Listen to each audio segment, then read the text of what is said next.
Welcome to do the same. I am the program coordinator for our site in Ocean Park, Maine. That is about 15 miles south of Portland, just a couple of blocks from the Atlantic Ocean. I do have a slideshow that will explain a lot about Nature's Classroom. It is both adult and kid appropriate. It's usually the same pictures, I might say just slightly different things. It will include lots of advice for parents on what should be packed. It will include lots of advice for kids for what I expect.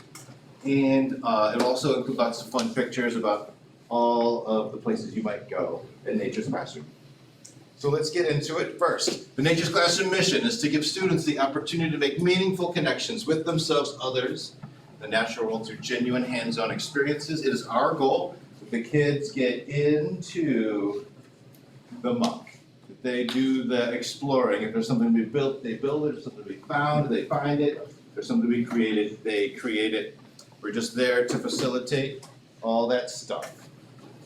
The bedrock of Nature's Classroom is the 4 C's. Those are communication, cooperation, commitment, and care. And we tell the kids right off the bat, first day, that if everyone can be using all the 4 C's, that everyone can have an amazing time in Nature's Classroom. It just takes 1 C missing, and then the whole operation goes downhill. Here's a picture of some outdoor educators, my friends. This is from a couple of years ago, a crew of folks who worked at Nature's Classroom back then. And a lot of times people wonder about the people who work in Nature's Classroom. Who would do something like that? Well, a lot of them are college graduates in things like education or forestry or wildlife biology or something like that, some sort of outdoorsy thing. They're all extensively trained by us. They'll all have first aid and training. They will all have passed a pre-employment screening test. They are on no criminal offender or sexual offender registries, and they often return to us season after season, so they have tremendous experience and qualifications to do a great job. This is a picture of the crew that works this season at Ocean Park. We were building a bridge and it fell down, so we decided to fall down with it. So the Nature's Classroom crew is trying to strike the right balance between being very professional, but also being a lot of fun to be around. So it's important as we guide our kids through the woods that everyone is having a great time, that we draw them in, and we have really meaningful connections as we go through nature. And folks often are curious about what happens if someone gets sick or hurt. We will have a health center. We will have a nurse. His name is Joey. He worked in hospitals for many years and got burnt out on that, was looking for something new, and landed on Nature's Classroom. So he's very, very capable of handling any and all health concerns that may arise. People sometimes want to know about COVID. COVID still seems to be out there. It affects Nature's Classroom more than most places because we have lots of schools from lots of communities. They come and go week after week. So we take a lot of extra precautions to make sure that everyone is safe while they're at Nature's Classroom. All right, logistics aside, let's talk about the first day. There will be energy and excitement, and there will also be tons of luggage. So as the buses pull in, we're gonna have the kids help us unload the luggage. What we like to do is make a little bit of a line. Basically, you stand in line, someone hands you a piece of luggage and you grab it. Then you turn and you pass it to the person next to you. Then you turn back, you grab a piece of luggage. Oh look, it's teamwork, it's cooperation, we care. And we're getting all the work done. That's what we're gonna try to do on the first day. And then after that, it'll be time to move in to the Taj Mahal. That's right, the Taj Mahal. That's the real Taj Mahal. This is our Taj Mahal. It's actually called Mitchell Hall, but we don't call it that. We call it the Taj Mahal. And so you could live there. Hey, let's take a look at one of the rooms. It's a pretty simple camp room. You can see there are oh wait, can we turn this bank of lights off so it's dim in the front? Is that a possibility?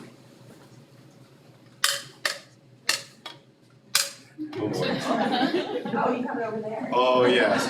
Oh, yeah. Is that good? Now we're talking. Yeah, so you can see, it's a very simple room. It's a bunk bed and a dresser, or maybe not even a dresser. You'll just have to wait and see. Usually, most rooms have 2 bunk beds. Some of them have 3 bunk beds, so they're relatively small rooms. We don't provide bedding or sheets or towels. It's not a hotel, so you'll come with all of the stuff for sleeping and showering and brushing teeth and whatever. It's just a simple, comfortable, clean space to live in. Unless our students make a big mess in the room. We prefer that they don't make a big mess in the room. We hope that you'll send some simple systems like one of those unfoldable laundry hampers so they can put dirty clothes in, or a kind of suitcase that opens up nicely with everything in it so they can be closed when out of use and tucked under the bed. You know what I'm talking about, my friends. A little bathroom kit so that you don't leave stuff in the bathroom to get knocked off the sink or whatever. So we want to be organized and neat, and a little bit of advanced planning is good. Okay. There are some things that are really important to bring that would be a bad thing to forget. And the first thing I want to talk about is if it rains, we'll want everyone to have some sort of raincoat or poncho. Even if it's kind of warm out, if we get soaking wet, it's easy to get cold and uncomfortable. And then people don't want to be out in nature anymore, so please send a raincoat or a poncho. We talked about bedding. Water bottles are really important in nature's classroom. We're super active for 12 or more hours a day. And if we aren't getting the water in our bodies that we need, it's easy to start feeling really sick. And then I've got a whole slide devoted to shoes. So I think this is the most important gear for any outdoor expedition. That's my personal opinion. When you send your kid to nature's classroom, I recommend multiple shoes, maybe at least 3 pair.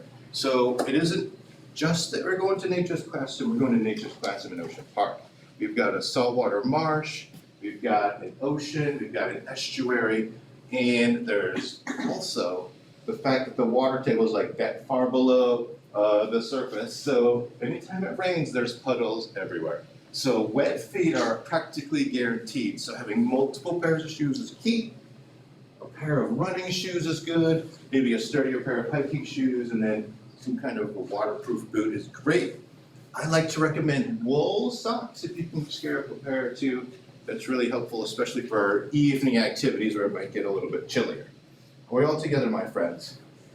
And I think it would be smart to send twice as many socks as you think might be necessary, just to be on the safe side, so we can always have a dry pair of socks in our backpack. We also ask that the kids don't bring any electronics to nature's classroom, nothing that can be distracting or entertaining. I, of course, have not all, but many of these devices. I find them wonderful in many ways, but of course they're really distracting. Basically, I use them to distract myself, right, from everything else. But it's the everything else we want to focus on while we're in nature's classroom, so please leave those at home. There are 3 exceptions. Those are cameras, watches, and flashlights. And you may choose to buy your child a couple of those disposable cameras. I strongly recommend that you write your kid's name on the camera because there'll be 100 of those around. It's really hard to find the right owner once it's lost. Okay, and mail. Mail is awesome. Kids love getting mail. Kids love sending mail. So if you wanted to send a little bit of mail, that's great. It's smart a lot of times to send it a week early just to make sure it arrives while they're there. And including a couple of stamped addressed envelopes to send stuff home is good fun as well. You might even get some dirt from nature's classroom in that envelope. All right, so here's a picture of our dining hall. You can see it's pretty big. There's lots of round tables. The flags have been taken down because they use it as some sort of kickball court over the winter, and they get knocking them down, but they'll get them back up. And I wanted to talk about, I'm going the wrong way. There we go. I wanted to talk about our kitchen. So our chef is named Ed, Chef Ed I call him sometimes, and he works really hard to make delicious and nutritious food. And he's really conscientious about food allergies and vegetarians and all that kind of stuff. We just want to get that information a little bit in advance. I'm sure your teachers are working on collecting that info. And if we've got it in advance, then he'll work really hard to make sure everyone gets good food to eat. At the end of the meal, we like to do this thing called the ORT report. The ORT report, and a lot of you maybe don't know what ORT is, and that's fine. It's a word, it's an old English word, it means food scraps. So we take this opportunity to basically collect all the food that we chose to take, but chose not to eat. We dump it in a bucket and we weigh it. So we keep track of how much food we're wasting. As all of you know, food is expensive. It takes a lot of energy. It's a bad idea to waste food. And at the end of the meal, we like to do this thing called entertainment. That's right, entertainment. And as you can see, nobody has any fun at entertainment. Oh. There we go. So this is the Little Red Schoolhouse. This is sort of the heart of our Nature's Classroom site. Some activities will be based out of here. There's plenty of times when I stand on that porch and I ring our cowbell and everyone comes running over to start the next activity. Speaking of activities, I already accidentally previewed the first one, which is called Field Group. We'll sort the kids into groups of about 12, and they're going to head out into the wild with their field group leader. You might be wondering what they're going to do, and that's a great question. There's lots of possibilities. It's a little bit of an open-ended, unstructured time for exploration, so they might hike out into the woods. They'll probably head out into the salt marsh, tromping around and seeing if they can get their foot stuck. Probably head down to the beach and see how beautiful it is. They might find some wild edibles and chew on them. Maybe they'll just see stuff and point at it. They'd probably catch some critters and hold it in their hand. That's Isabella, by the way. You're likely to meet her when you come to Nature's Classroom. We're good at clicking tonight. You might see some bigger animals that are a lot harder to catch and hold in your hand. You might do some team building activities. Balance is key, my friends. Balance is key. And after this field group, you will have some free time, students, to run around and play and decompress and reset. If you wanted to find a bench and sit on it and chill with your friend, that's cool. Perhaps write in your journal. Run around chasing balls and your friends, whatever it takes to reset. We like it when people refill their water bottles and use the restroom during free time, so we don't have to do it during activity times. And then there's this other kind of activity we call special interest classes, and the students get to choose which activity they'll be attending.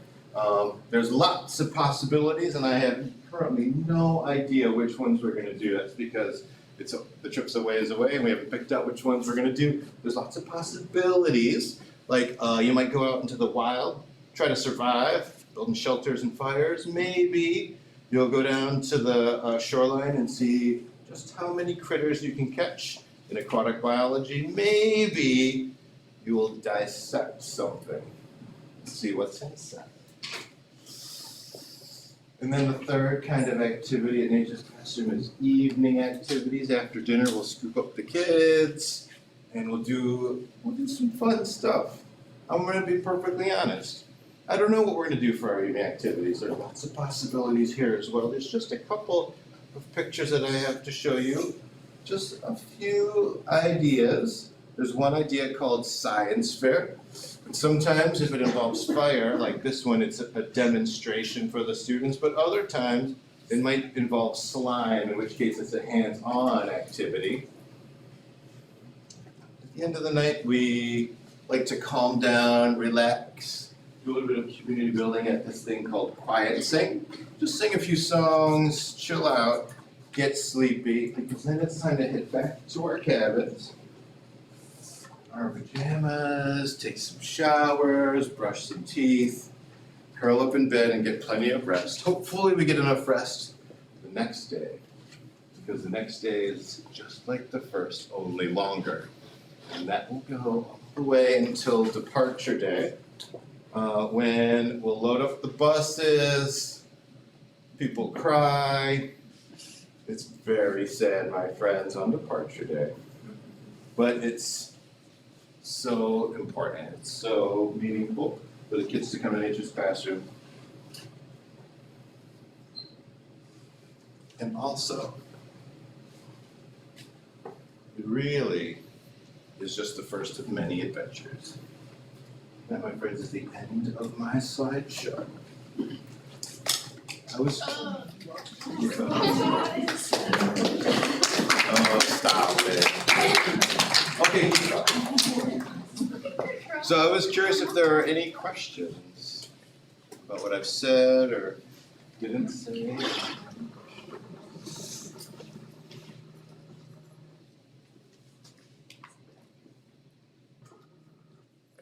I will take this as a compliment for my explaining skills.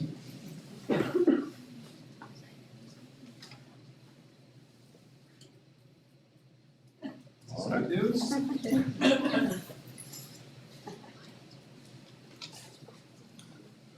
Well, if you were kids in the dining hall, I would begin dismissing you for the next activity. And I certainly can if you wish. Yeah, thank you for having the question. Anytime. Just a question about the COVID test. There's one 72 hours prior, that's one I could do at home?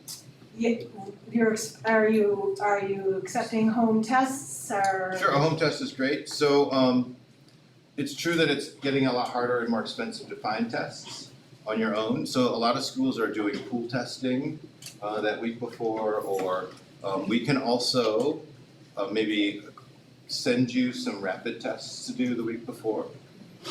There's a lot of options that we can mull over. If you're having trouble getting tests 72 hours before then it's a great time to get in touch with my boss and start coordinating that stuff so we can get it all sorted out. Yeah. Second question, the second COVID test, is it getting done here or there?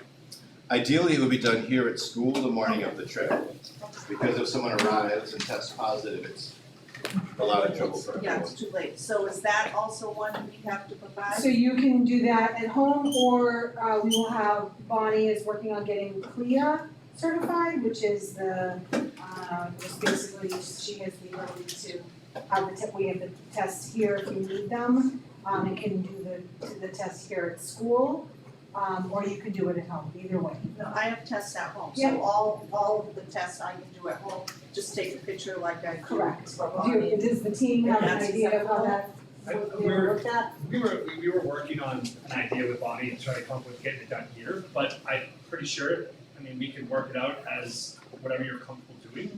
You know, if you're more comfortable having the test at home and it works, that's perfect. We didn't wanna make everybody feel like they had to come up with their own tests. So we were trying to find a way to offer testing here.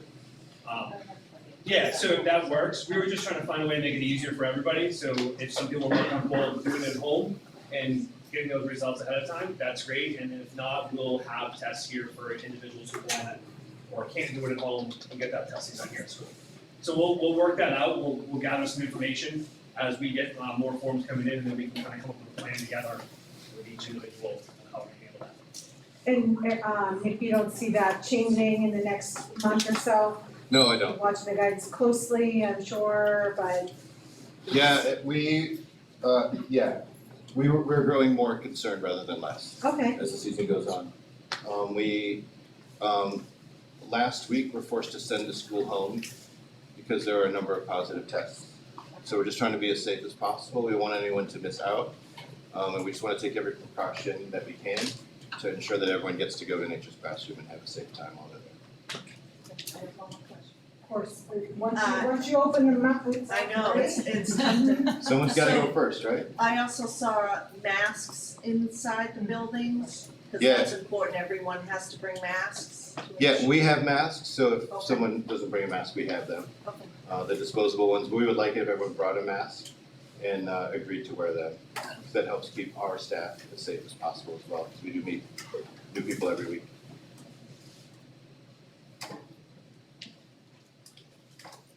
The team will have a list of exactly what they should bring and cannot bring? Because I know some Yeah. kids will say, well, can I bring chips and cookies? So I don't want them to bring. On the paperwork, there's that we send home, there's a list of what can be brought and what shouldn't be brought. So on that paperwork, there is a lot of information there. We'll try to reiterate the information as we get closer, but all that stuff should be in those yellow sheets and that white sheet we send home. All that information is in there. And yeah, correct me if I'm wrong, there should be no outside food going to nature's classroom, so no one should be bringing any outside food. Yeah, that's right. Yeah, so the electronics we talked about, and we just don't want foods in the cabins, crumbs and mess, and ants and mice. Everyone will get plenty of food to eat. There'll be fruit snacks available all the time in the dining hall. Apples, oranges, bananas, and grapes are commonly available all day long. And so no one will be going hungry. And chocolate candy snacks aren't gonna help anyone have a nicer time in nature's classroom. Thought I might have seen another hand poking It up. was just me, I was Ah. wondering if there was coffee there because, There is coffee. There's coffee in the dining hall. It's often, most all the time. It's at the coffee station, but in order to access the coffee station, you must be 18 years or older in possession of 2 valid forms of identification. That's my candy jar. I'll have to add that piece to it. I'm sorry, friends. There's a juice station though, and so there's several juices to choose from in the morning. Is it just Deerfield that goes at one time, or are there multiple schools at once? Give me 1 second. I'm pretty sure there will be another school at the same time. It's a very full season. We are prepared, however, to basically run 2 separate programs at the same time. I clicked the wrong button, as I often do. Your Deerfield Community School, yeah, so you're gonna be there with another school called Buckland Shelburne. And they're from Massachusetts, and they'll have about 40 sixth graders. And we'll basically try to house everyone in separate places and be as separate as possible, so we're as safe as possible, and everyone get a great program nonetheless. I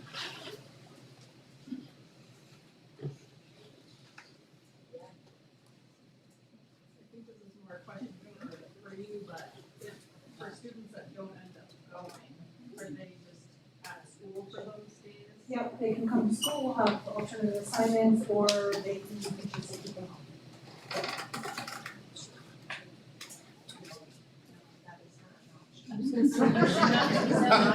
That is not an option. Then you gotta send them. They go to nature's classroom or they come to school, that's it. Very good, it's been told.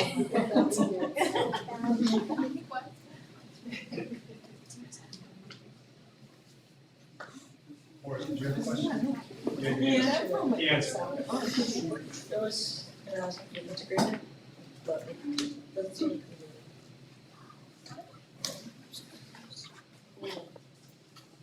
All right, outstanding. Well, if you think of questions later on, you can send them to school. All the folks at school have my email address and phone number. Yes, I have a question. Fishing poles, I was asked. Oh, no, it won't be necessary to bring fishing poles. We would be breaking the law, first of all, but we have nets. And there's plenty of stuff we can catch with just our bare hands, if we have the courage and skill to do so. Oh, this is Deerfield. Yeah, no, and there's tons of woods around, I know, I'm sure that there's plenty of trumping about. We've got some forests, but it's a very different kind of place. I think it's gonna be really, really exciting for all of our students that week. We have waiters here, like the waiters that you put Oh, at school, you go wading in the in river? canoes, we got it all. Nice. Yeah. How will they be divided, like, do they get to pick their roommate, or? So that's a good, we're gonna work with Nick on the size of each room, and what we're gonna do is have students try to make some preferential choices of who they wanna room with and who they're comfortable rooming with. And then we're gonna try to work with everybody to make sure they get those preferential roommates. It doesn't always work perfect because of the room size, but we're gonna do our best to make sure everybody gets somebody there or multiple people they're comfortable with booking. And also, I mean, if there's concerns where you feel that as parents is something that you're not sure you want your son or daughter, they're not comfortable with and they're just not willing to share, let us know separately and we'll work that out separately. Thank you.